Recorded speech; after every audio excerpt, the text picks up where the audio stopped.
नरेंद्र मोदी जी ने जो 15 अगस्त को लाल किले के प्राचीर से जो भारत को संबोधन किया था, देशवासियों को संबोधन किया था, उनकी चंद बातें आपके सामने रखना चाहता हूँ। वो क्या कहना चाहते हैं, उनका उसके पीछे क्या मकसद है, वो मैं आपको सुनाना चाहता हूँ, समझाना चाहता हूँ। पहले आप उनकी बातें सुनिए। उन्होंने जो वक्तव्य किया, भाषण किया, जरा सुन लीजिए। जरूरत है नागरिकों के मतदान की जरूरत है, वोटों की जरूरत है, ना कि वोट चोरों की जरूरत है। अभी आपका चुनाव है, अभी आप चुन लो। मैंने वास्तव आपके सामने रखा है। अभी आपका चुनाव है। क्या चुनाव है? मेरे इस वीडियो को लाइक कीजिए। अभी आपका चुनाव है। मेरे इस वीडियो को शेयर कीजिए। अभी आपका चुनाव है। मेरे इस चैनल को सब्सक्राइब कीजिए, बेल आइकन दबाइए। आप बेल आइकन दबाओगे ना, तो आपका चुनाव मुझ तक पहुंच जाएगा और मेरा चुनाव आप तक पहुंच जाएगा। दोस्तों, आपको वास्तव समझ में आया होगा। नरेंद्र मोदी जी वाकई में इस 5वें टर्म में क्या करने जा रहे हैं और किनके दम पे करने जा रहे हैं।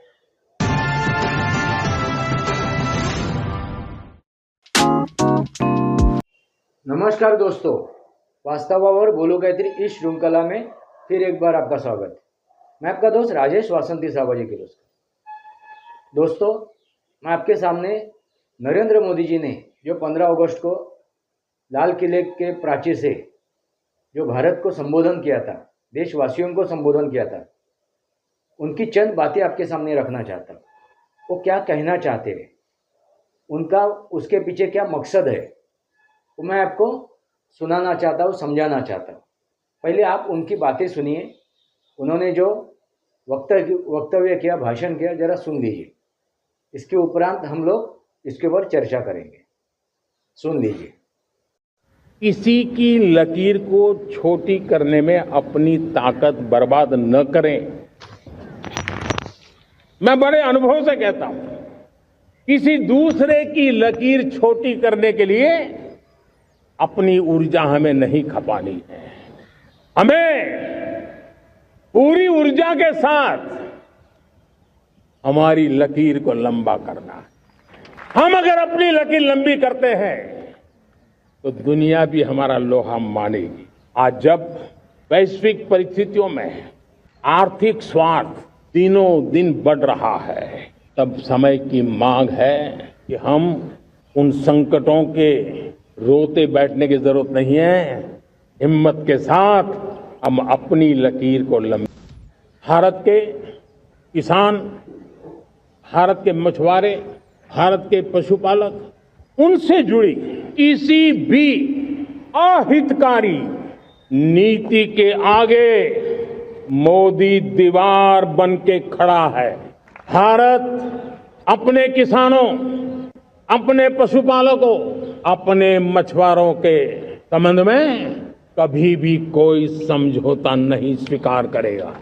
आज मेरा लाल किले की प्राचीर से मेरे देश के युवा वैज्ञानिकों को, मेरे टैलेंटेड यूथ को, मेरे इंजीनियर्स को और प्रोफेशनल्स को और सरकार के हर विभागों को भी मेरा आह्वान है, क्या हमारा अपना made in India fighter jets के लिए जेट इंजन हमारा होना चाहिए कि नहीं होना चाहिए। हमारे देश में 50-60 साल पहले सेमीकंडक्टर को लेकर के फाइलें शुरू हुई। 50-60 साल पहले फैक्ट्री का विचार चालू हुआ। आप मेरे नौजवानों जान करके हैरान हो जाएंगे, आज सेमीकंडक्टर जो पूरी दुनिया की एक ताकत बन गया है, 50-60 साल पहले वो विचार, वो फाइलें अटक गई, लटक गई, अटक गई।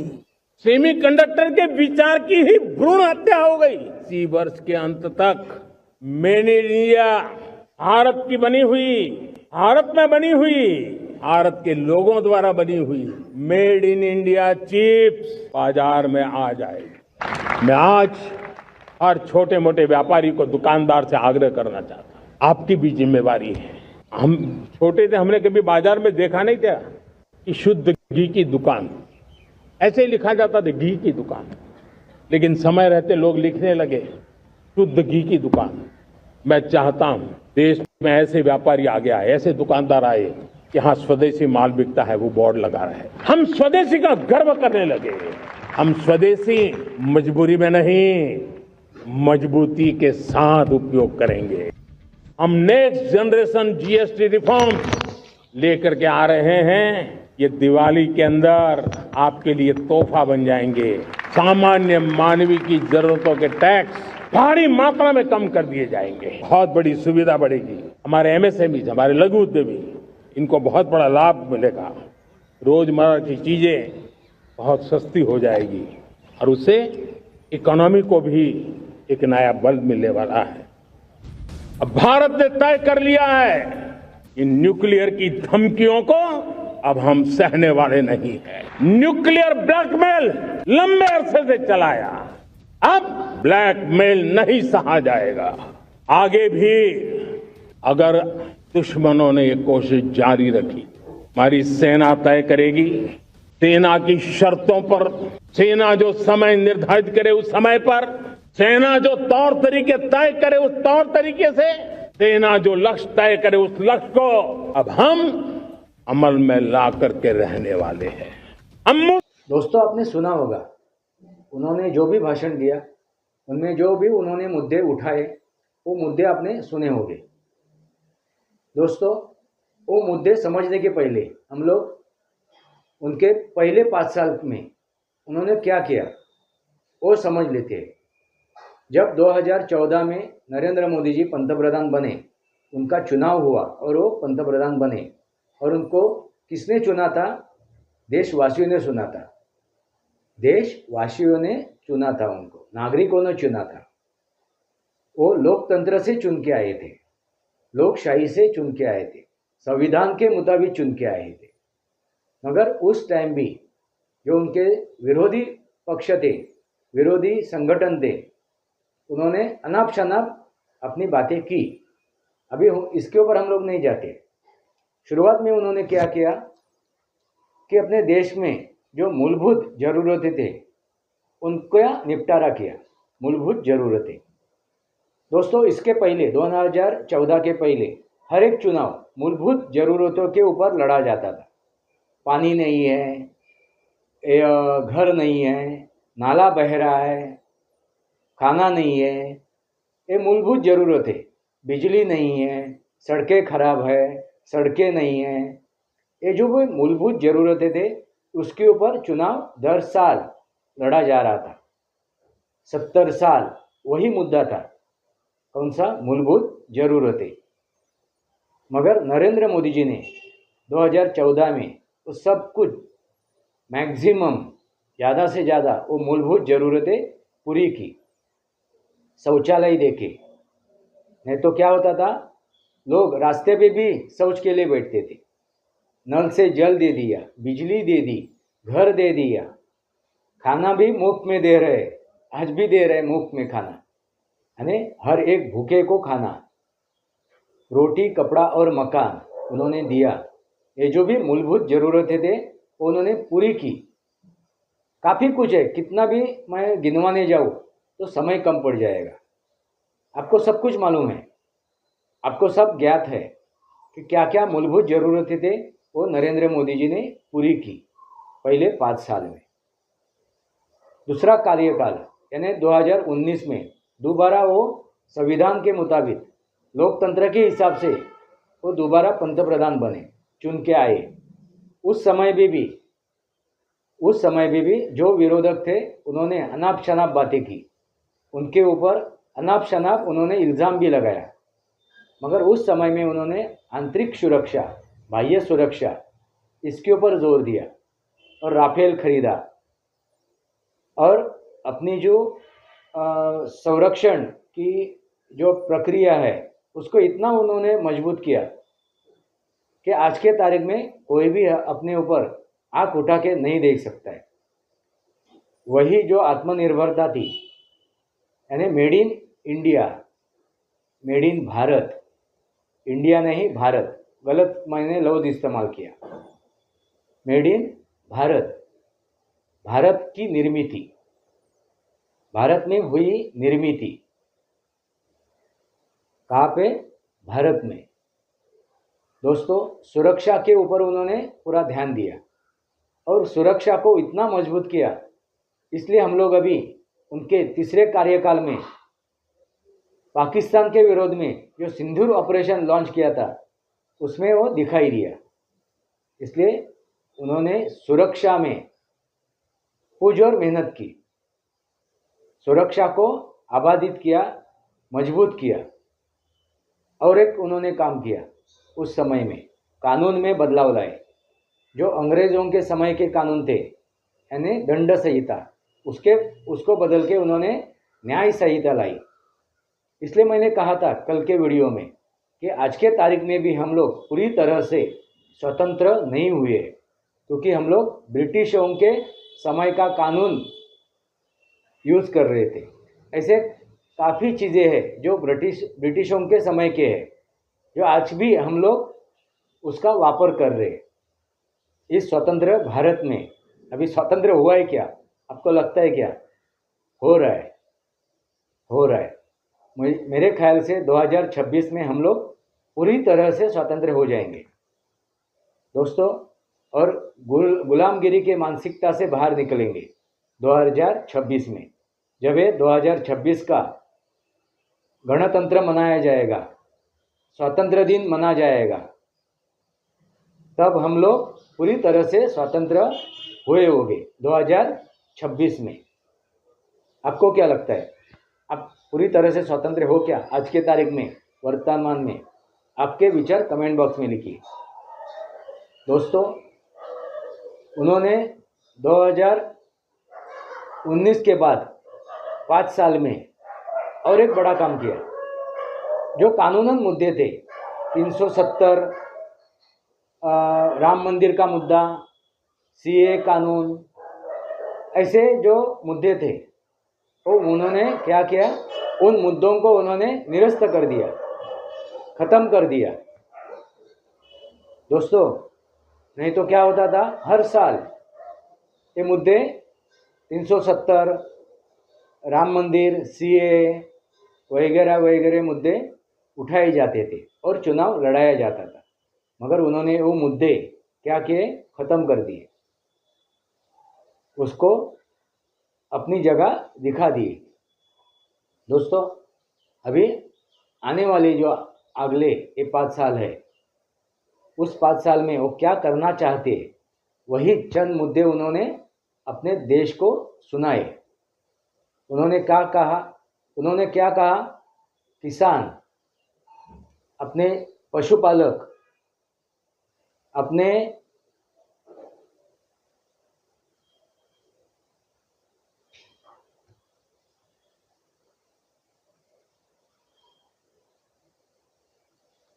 उन्होंने किसानों की बात की, उन्होंने पशुपालकों की बात की, उन्होंने मछुआरों की बात की, उन्होंने स्वदेशी की बात की, उन्होंने आत्मनिर्भर की बात की, सेमीकंडक्टर की बात की, उन्होंने टेक्नोलॉजी की बात की, उन्होंने महिलाओं की बात की, उन्होंने युवकों की बात की। ऐसे काफ़ी बातें की उन्होंने, काफ़ी मुद्दे उठाए, जो मुद्दे इस देश में निरंतर और चिरंतर चलते रहे और उसका निपटारा नहीं हुआ था। ऐसे मुद्दे उठाए उन्होंने। विदेशी नीति उन्होंने उठाई, हम लोग झुकेंगे नहीं, रुकेंगे नहीं, हम लोग किसी के स्वार्थ के नीचे दबेंगे नहीं, किसी के मतलब के नीचे दबेंगे नहीं।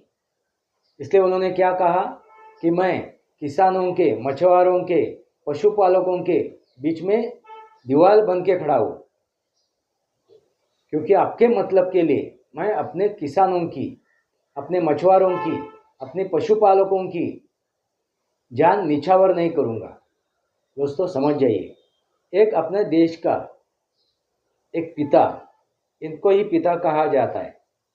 एक घर के पिता होते हैं ना, जो घर को संभालते हैं, घर के हर एक सदस्य की वो परवाह करते हैं, सदस्य को वो क्या करते हैं?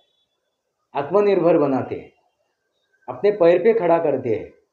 ऐसे ही अपने इस देश के एक वरिष्ठ और एक नेतृत्व करने वाले, देश चलाने वाले अपने एक पंतप्रधान हैं और उन्होंने अपने खुद को पिता के समान क्या किया है, प्रचारित किया है। जैसा पिता अपने परिवार को संभालता है, अपनी परिवार की रक्षा करता है, अपनी परिवार की बातें करता है, अपने परिवार के बीच में दीवार बन के खड़ा हो जाता है, वैसे ही पिता की उन्होंने बात की, वैसे ही पिता बन के उन्होंने बात की। तो समझना जरूरी है, ये है वास्तव है। कितने पंतप्रधान आके निकल गए, कितने लोग आके निकल गए, कितने नेतागण आके निकल गए, मगर आपने ऐसी बातें करने वाला और ऐसी निर्णय लेने वाला और उनको निर्णय को इम्प्लीमेंट करने वाला नेता आपने पहला सुना होगा। तो आपको अभी किसके साथ चलना है, धर्म के साथ चलना है क्या अधर्म के साथ चलना है? उन्होंने जो घूसखोर है उनके ऊपर भी बात रखी, घूसखोरों को भी उन्होंने इशारा दे दिया, यानी कोई भी मुंह उठा के आ जाता है और यहाँ का नागरिक बन जाता है। कैसा? कानूनन नहीं, बेकायदा, यानी कानून का कुछ मतलब ही नहीं है। कोई भी आ गया ऐरा गहरा नत्थु खैरा और यहाँ पे रह के रोटी तोड़ रहा है और देशवासी भूखे मर रहे, तो मतलब क्या है उसका? देश की जो सीमा है, सीमा लगत जो भी गांव है, शहर है, उनमें से वो एक घुसपैठिया घुस जाते हैं और अपने डॉक्यूमेंट भी बना लेते हैं और बना के देने वाले कौन है? देशद्रोही है। ऐसे देशद्रोहियों को भी चुन के उनकी जगह उनको दिखानी जरूरी है। अभी हाल फिलहाल में चुनाव आयोग को जो दोषी ठहरा रहा है वो कांग्रेसी, नाम लेने की जरूरत नहीं है उसकी, नाम उसका लेना भी अपनी जीवा खराब करना है। ऐसा वो कांग्रेसी चुनाव आयोग को दोषी ठहरा है। उसका जो नाना था ना, परनाना या परदादा नेहरू, उसने पहली चोरी की थी और उसको चोरी करके देने वाला था गांधी, जो उसके नाम के पीछे लगा हुआ है गांधी। दोनों ने मिली भगत करके वो चोरी की थी और वल्लभ भाई पटेल को पंतप्रधान बनना था, मगर पंतप्रधान कौन बने? एक चोर बना, एक वोट चोर बना। और किसने बनाया? जो उन्होंने चोरी करके उसको बनवाया, वो गांधी, और उसका ही नाम लगा हुआ है। अब समझ जाइए दोस्तों, वोट चोर, उसके आगे पीछे जाने की जरूरत नहीं है। मैंने उसके ऊपर भी कल के वीडियो में बात की है। तो ऐसे चंद गद्दार, राष्ट्रद्रोही हमारे देश में बैठे हुए, ऐसे डीप स्टेट अपने देश में बैठे हुए, जो डीप स्टेट यानी कौन? ये अंग्रेज, ये यूरोपियन देश, डीप स्टेट वही राज कर रहे थे अपने देश के ऊपर आज के तारीख में भी। इसलिए मैंने कहा था कि हम लोग पूरी तरह से स्वतंत्र नहीं हुए, ये डीप स्टेट और इनका ये मोहरा है।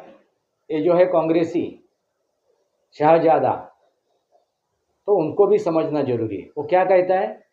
भारत एक डेड इकोनॉमी है, इतने नीचे गिरा हुआ है वो। अभी ट्रम्प तात्या क्या कर रहा है उसके ऊपर मैंने बात रखी हुई है, उनकी क्या रणनीति है उसके ऊपर मैं बोल चुका हूँ। उसके पीछे किसकी रणनीति है? किसकी है? नरेंद्र मोदी जी की रणनीति है, वो भी समझना जरूरी है। कृष्ण नीति, और वही कृष्ण नीति के ऊपर आज नरेंद्र मोदी जी चल रहे हैं। इसलिए कल के तारीख में उन्होंने श्री कृष्ण का भी जिक्र किया, महाभारत का भी उन्होंने वाक्य रखा।